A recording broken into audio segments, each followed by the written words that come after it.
कि प्रभु श्री राम ने उसी समय जनक नंदिनी जानकी जी का निष्कासन किया था। इधर रामचरित्र लिखने के लिए बैठे नहीं महर्षि वाल्मीकि की इनके दो शिष्य गए हुए थे संविधा लेने के लिए जंगल में। अचानक जंगल के बीच से उनके कर्णकुहरों में किसी नारी की रोने की आवाज सुनाई पड़ी। करुण क्रंदन सुनाई पड़ा।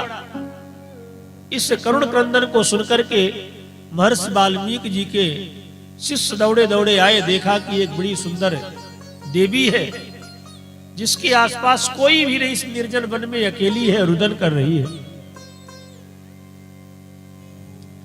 भगवान श्री राम ने उसी समय लक्ष्मण जी को आदेशित किया था कि लक्ष्मण जाओ, सीता को वन में छोड़ के आओ, ये मेरी आज्ञा है। सोचिए जनक नंदिनी जानकी जी की अवस्था कैसी है, दोहदा अवस्था है, गर्भावस्था है। भगवान श्री राम की धरोहर उनके गर्भ में पल रही है। लक्ष्मण जी किम कर्तव्य विमूढ़ है। आज्ञा टाल भी देते, पर एक भाई की आज्ञा नहीं थी, एक राजा की आज्ञा थी। प्रभु श्री राम ने कहा लक्ष्मण तुम्हारे लिए राज आज्ञा है कि तुम्हें सीता को वन में छोड़ करके आना ही होगा।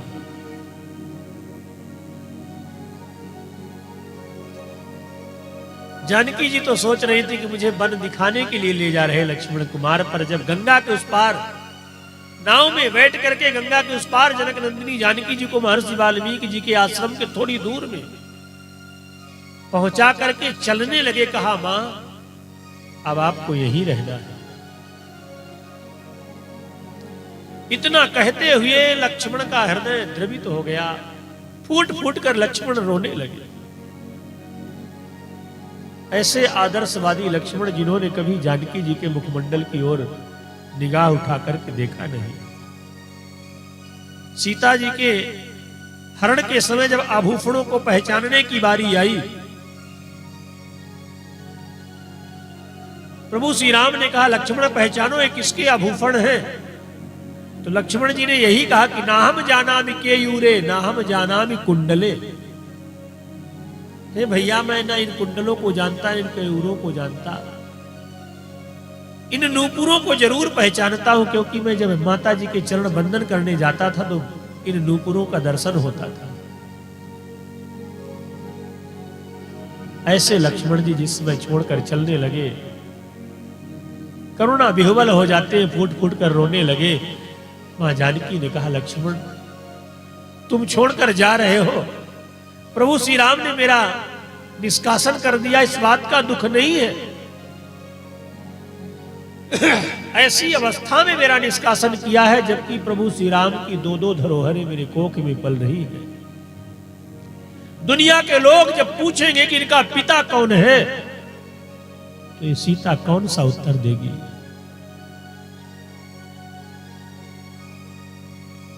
लक्ष्मण जी चले गए, अपने हृदय को वज्र का बना करके। सीता फूट फूट कर वहीं चीखती चिल्लाती रही, रोती रही। तब महर्षि वाल्मीकि के शिष्यों ने सुना, दौड़ करके आए, देखा कि देख देवी निर्जन वन में रो रही है, असहाय है, कोई इसका रक्षक नहीं है। दौड़े दौड़े गए, महर्षि वाल्मीकि को बताया कि हे गुरुदेव चलिए, एक देवी वन में बैठी हुई है, रो रही है, ऐसा लगता है कोई राजकन्या है। उसको देखने के बाद ऐसा लगता है कि उसके जीवन में कितनी बड़ी आपदा आई है, वन में रहने योग्य नहीं है। दृष्टास्माभि प्रदुता धर्म शोक परायणा न रहा दुख शोकाभ्याम एका दीना अनाथवत। अनाथ की तरह रो रही है। तेसाम तु वचनम श्रुत्वा बुद्ध्या निश्चित धर्मविद तमसा लब्ध चक्षुष्मान प्राद्वत यत्र मैथिली। इतना जब महर्षि वाल्मीकि जी ने सुना कि सुनते ही महर्षि वाल्मीकि जी सब कुछ समझ गए। सारा चरित्र महर्षि वाल्मीकि जी की समझ में आ गया। महर्षि वाल्मीकि जी को समझने में देरी नहीं लगी। उन्होंने जान लिया कि करुणामय प्रभु श्री राम ने करुणा करके करुणामयी जानकी को करुणा करने के लिए मेरे पास भेजा है कि सीते जाओ। महर्षि वाल्मीकि जी को श्री राम जी का चरित्र लिखने की प्रेरणा देते रहना। दौड़े दौड़े गए महर्षि वाल्मीकि जी जानकी जी को लेकर के आए अपने आश्रम में और कहा, बेटी आज से तुम्हारा घर यही है। और जानकी जी वहीं रहने लगी। श्री रघुनाथ रूप उर आबा परमानंद अमित सुख बाबा। थोड़ी देर के लिए ध्यानावस्थित हो गए महर्षि वाल्मीकि, जिसके बाद श्री रामचरित्र का वर्णन रघुवंशस्य चरितम चकार भगवान मुनि। रघुवंश के चरित्र का निरूपण करने लगे। थोड़े ही दिनों में प्राप्त राजस्व रामस्य वाल्मीकि भगवान ऋषि चकार चरितम कृतस्न विचित्र पदमर्थवत चतुर्विंशत सहस्त्राणि श्लोका नाम मुक्तवान ऋषि तथा सर्गस्थान पंचोसठ कांडानि तथोत्तरम। थोड़े ही दिनों में 24,000 श्लोकों वाली संहिता, जिसमें 500 सर्ग 7 कांड है, ऐसे श्रीमद् वाल्मीकि महाकाव्य की रचना कर दिया। संसार की इस पूंजी को संजो दिया महर्षि वाल्मीकि ने। और जैसे इसकी रचना करके फुर्सत हुए कि अचानक मन में चिंता व्याप्त हो गई। महर्षि वाल्मीकि जी के मन में चिंता हुई कि इस धरोहर का उत्तराधिकारी कौन होगा। एक सामान्य व्यक्ति छोटी सी गृहस्थी संजोता है, जब उसकी वृद्धावस्था आती है तो उसको भी चिंता होने लगती है कि मेरे बाद मेरे इस गृहस्थी का उत्तराधिकारी कौन होगा। किस पुत्र को इस गृहस्थी की चाबी सौंपी जाए, इसका उपभोग और उपयोग कौन करेगा। जिसके कोई संतान नहीं होती, बहुत लोग ऐसे ही दूसरा विवाह कर लेते हैं, वारिस के लिए तीसरा विवाह कर लेते हैं कि कोई एक वारिस तो हो, उत्तराधिकारी तो हो। तो महर्षि वाल्मीकि जी के अनंत काल की साधना फलवती हो गई है। श्री नारद जी महाराज की शिक्षा सफल हुई। उन्होंने इतने बड़े ग्रंथ की रचना किया, अलौकिक महाकाव्य को निर्मित किया है महर्षि वाल्मीकि जी ने। तो आज महर्षि वाल्मीकि जी के मन में चिंता हुई कि आखिर ये किसे सौंपा जाए। कौन ऐसा व्यक्ति है जिसे कंठ कर ले और जन जन में इसका प्रचार करे, श्री राम कथा का विस्तार करे। चिंता मग्न महर्षि वाल्मीकि जी बैठे ही थे कि उसी समय दोनों कुमार, मुनि कुमार लव और कुश, जिनको महर्षि वाल्मीकि जी ने ही पढ़ाया है, आकर के गुरुदेव के चरणों में प्रणाम किया।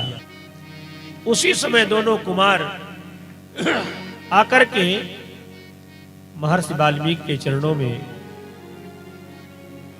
प्रणाम किया। और जैसे प्रणाम किया, आज ध्यान गया महर्षि वाल्मीकि का कि अरे ये तो मेरे ही पढ़ाए हुए शिष्य हैं, मेरे ही शिष्य हैं, और इनसे बड़ा उत्तराधिकारी कौन होगा।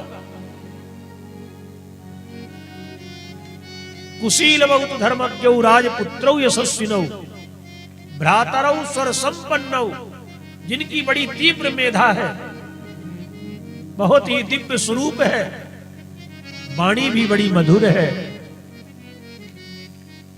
देखने में भी बड़े सुंदर है। सतु मेधा विनौ दृष्टौ वेदेश परिचितौ, जिन्होंने वेद वेदांत का अच्छी तरह से परिमार्जन किया है,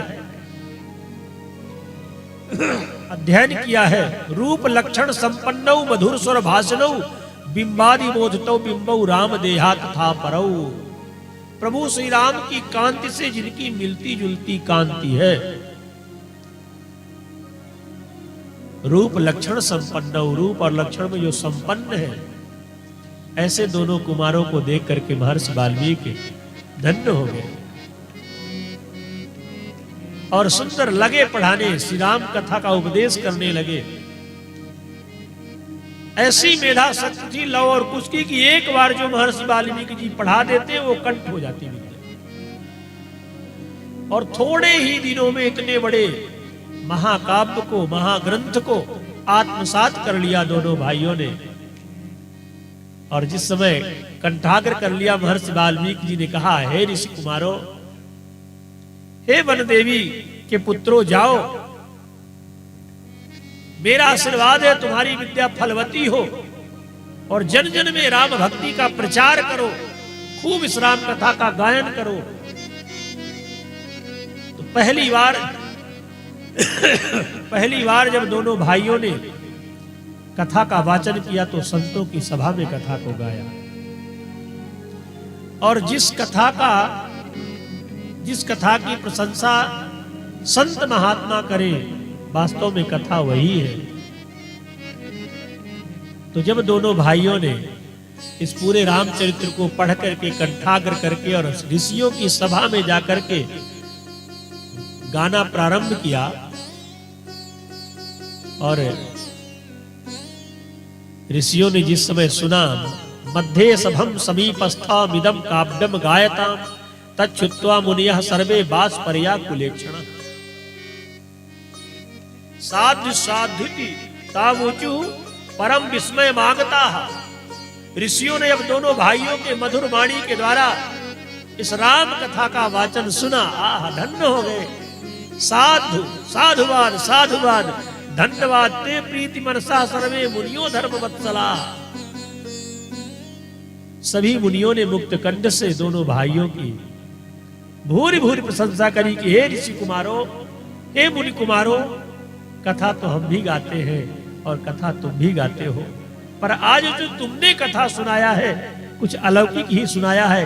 चिर निर्वृत्तम अप्येतत् प्रत्यक्षमेव दर्शितम। बहुत पुरानी घटना को आपने ऐसा प्रस्तुत किया कि लग रहा कि मेरे आंखों के सामने वो चरित्र हो रहा है। और एक कुशल वक्ता की यही पहचान है कि सदियों में बीती हुई घटना को जब बताए, कई हजार परसों पुराने इस राम चरित्र का जब निरूपण करे तो आंखों के सामने वो दिखाई देने लगे।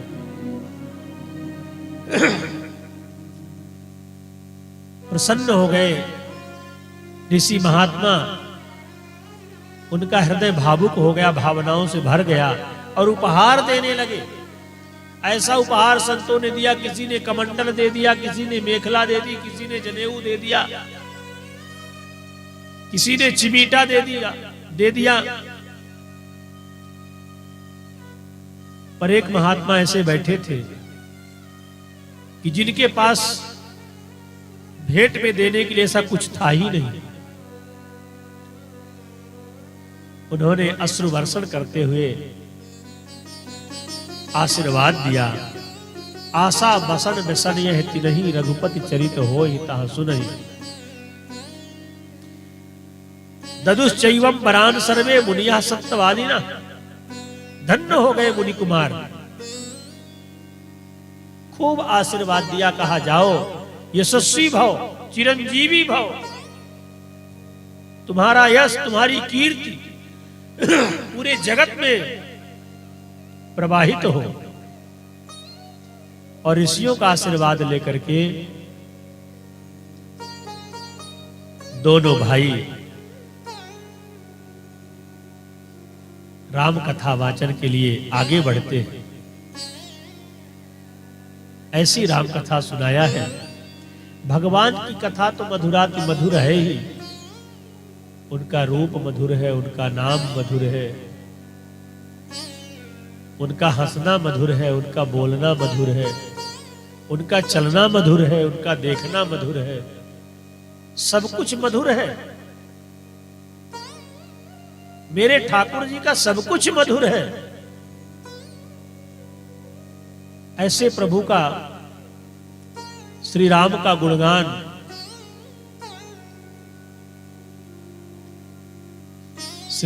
गुणगान सबको करना चाहिए। भगवान की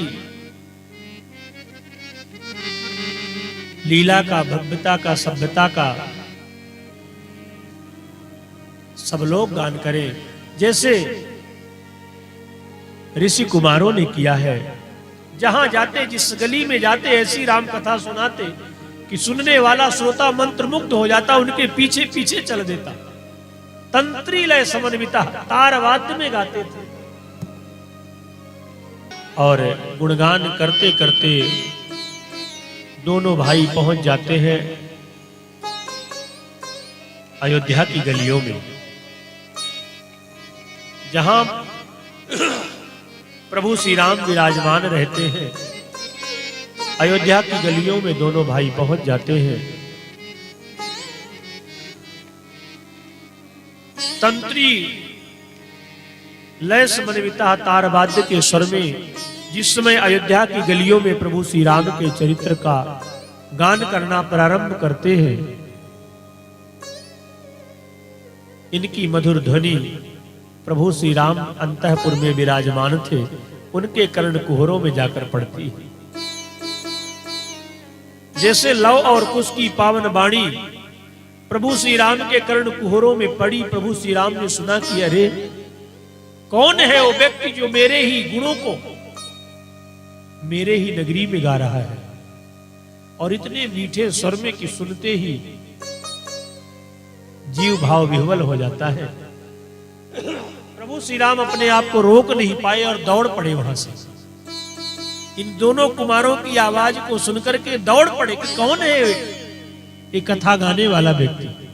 देखा कि जिनके सिर पर जटाओं का मुकुट बंधा हुआ है, बिंबा फल के समान इन दोनों के अधरोष्ट हैं, अनार के दाने के समान सुंदर दंतावलियां हैं, बहुत ही दिव्य आभा प्रभा है।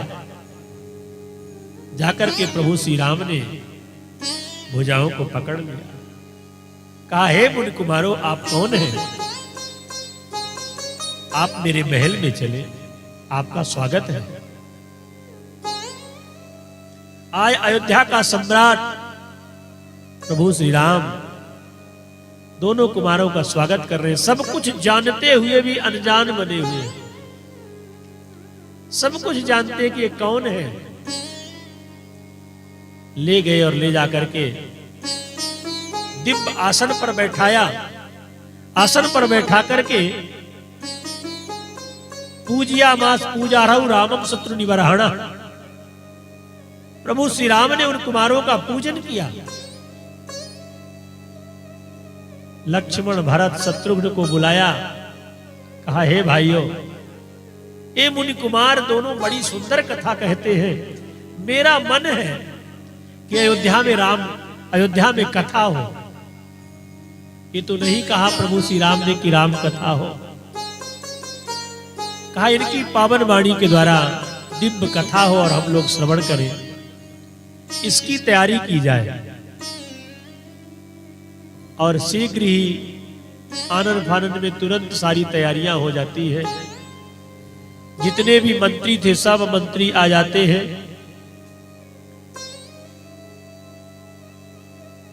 कथा गाने के दो विधान होते हैं, एक मार्ग विधान होता है, एक देसी विधान होता है।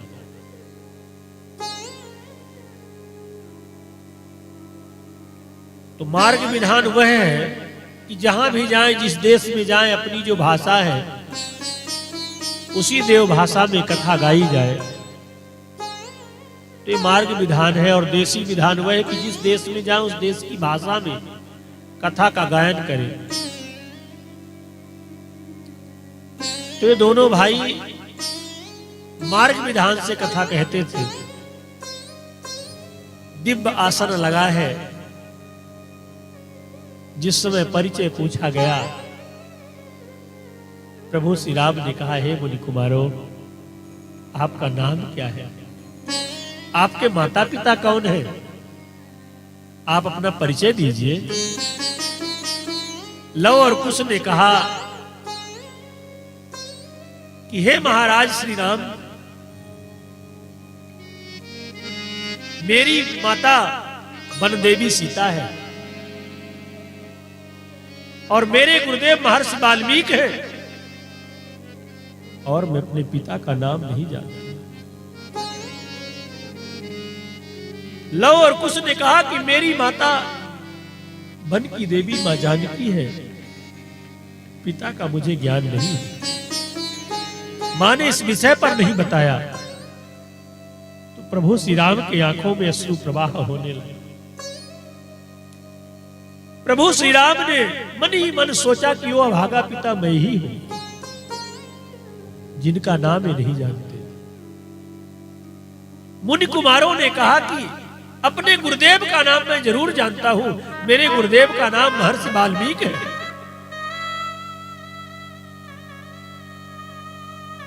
प्रभु श्री राम ने अपने आंसुओं को पलकों में संजो लिया और कहा, हे मुनि कुमारों, बड़ी अच्छी कथा गाते हो और आप लोग अपनी पावन वाणी के द्वारा जो आपके गुरुदेव ने आपको पढ़ाया है वही कथा हमें सुनाइए। दोनों भाई मार्ग विधान से कथा सुनाने लगे और जब दोनों भाई कथा सुनाने लगे तो कथा सुनने का जो एक नियम है, अब वहां पर 2 आसन लगे थे अयोध्या के उस प्रांगण में। एक प्रभु श्री राम, क्योंकि राजा हैं, प्रभु श्री राम का आसन लगा हुआ था बगल में, और एक तरफ व्यासपीठ बनी हुई थी जिसमें दोनों मुनि कुमार विराजमान होकर कथा कह रहे थे। प्रभु श्री राम को कथा सुनने का आनंद नहीं आ रहा था, क्योंकि जब तक वक्ता और श्रोता का आमना सामना ना हो, नेत्रों से नेत्र ना मिले, तब तक कथा सुनने का वास्तविक आनंद प्राप्त नहीं होता। तो जब कथा रसमय प्रवाहित होने लगी, प्रभु श्री राम ने देखा कि जितने भी श्रोता हैं कथा रस में प्रवाहित हो रहे हैं, सबकी भाव समाधि लगी हुई है। इतने डूब चुके हैं लोग कथा सुनने में कि उनको इतना भी ज्ञान नहीं कि बगल में कौन बैठा, कैसा बैठा है। तब प्रभु श्री राम ने धीरे से सोचा कि रस में व्यवधान भी ना हो, कथा का जो रस प्रवाह है वो टूटे भी ना, तो धीरे धीरे सिंहासन से खिसकते खिसकते नीचे आए और खिसकते खिसकते जाकर के सामने बैठ गए और कथा सुनने लगे। जब हनुमान जी महाराज गए लंका में, जनक नंदिनी जानकी जी के पास वृक्ष की शाखा में बैठ करके कथा सुनाने लगे, राम का चरित्र वर्णन करने लगे, तो सीता जी ने भी यही कहा कि श्रवणामृत जही कथा सुहाई, कहीं सो प्रकट होत किन भाई। हे राम कथा का प्रवर्तन करने वाले, आप कौन हो, सामने क्यों नहीं आते? अभी वास्तविक कथा का आनंद नहीं मिल रहा, क्योंकि तुम अभी नेत्रों से ओझल हो। तब हनुमंत निकट चली गए हो। तब हनुमान जी महाराज सामने गए, तो सामने से सुनने का आनंद अलग है। प्रभु श्री राम सामने बैठे हैं। लव और कुश ने सभा को संबोधित करते हुए कहा कि हे सभासदों, असूया राहित में वैतत श्रवणाधिकार विशेषणम। आप लोग कथा को असूया रहित होकर सुनिए, द्वेष रहित होकर सुनिए, कपट रहित होकर सुनिए। इस भाव से मत सुनिए कि ये क्या सुनाएंगे कथा। जैसे जानकी जी है, जैसे सती जी को मोह हो गया था जब भगवान शंकर जी सुनने गए कुंभज ऋषि के यहाँ कथा, तो कुंभज ऋषि ने उठ करके भगवान शिव का स्वागत किया, आओ भगत करी। तो सती जी ने सोचा कि जब वक्ता श्रोता की आरती उतारने लगा, ये क्या कथा सुनाएगा। सती जी के मन में संदेह हो गया। वक्ता की विनम्रता का अवलोकन नहीं किया और कथा समझ में नहीं आई। परिणाम ये हुआ कि सती जी का पतन हुआ, देह त्याग करना पड़ा। भगवान शिव ने त्याग कर दिया सती जी का। तो यहां पर लव कुश कह रहे हैं कि असूया राहित में वैतत, असूया रहित होकर के ईर्षा अभिमान को छोड़ करके कथा सुनिए। कथा की विशेषता है। और लव और कुछ कहने लगे कि हे महाराज, अयोध्या नाम नगरी तत्रासी लोक विस्तृता मनुना मानवेन्द्रेण या पुरी निर्मिता स्वयं। अयोध्या मथुरा माया काशी कांची अवंतिका पुरी द्वारावती गया सप्तैता मोक्षदायिका। अयोध्या नाम नगरी तत्रासी लोक विस्तृता मनुना मानवेन्द्रेण या पुरी निर्मिता स्वयं। सप्तपुरियों में अयोध्यापुरी मस्तक है। 7 पुरियां हैं अयोध्या मथुरा माया काशी कांची अवंतिका। पुरी द्वारावती गया सप्तैता मोक्षदायिका। ये 7 मोक्षदायिका मोक्षदायिनी पुरी है, जहां पर जीव शरीर त्याग कर दे उसको मोक्ष मिलता है बिना कुछ किए। ऐसी पुरियों में अयोध्यापुरी सर्वश्रेष्ठ पुरी है। लव और कुछ ने कहा कि अयोध्या नाम नगरी तत्रासी लोक विस्तृता। अयोध्या नाम की नगरी है जो संसार में विख्यात है। मनुना मानवेन्द्रेणो यह पुरी निर्मिता स्वयं। अयोध्यापुरी को किसी ने बसाया नहीं है, अयोध्यापुरी स्वयं में निर्मित है, स्वयं में प्रकट हुई है। महाराज मनु ने अयोध्यापुरी को अपनी राजधानी बनाया है। मनुना मानवेन्द्रेण यह पुरी निर्मिता स्वयं। अपनी इच्छा से प्रकट हुई अयोध्यापुरी का वर्णन करने लगे कि जहां के राजा तस्याम पुरियाम अयोध्यायाम वेदवित सर्व संग्रह दीर्घदर्शी महातेजा पौरुजान पद प्रिया इक्ष्वाकूणामि तीर्थो यज्वा धर्म परो यसी। लव और कुश ने कहा कि हे महाराज, अयोध्या नाम की नगरी है जहां के राजा महाराज दशरथ है। और वो दशरथ कैसे है? धर्म धुरंधरे गुण निधि ज्ञानी हृदय भगति मति सारंग पाणी। धर्म धुरंधर गुण निधि ज्ञानी। ओ धर्म धुरंधर गुण निधि ज्ञानी। धर्म धुर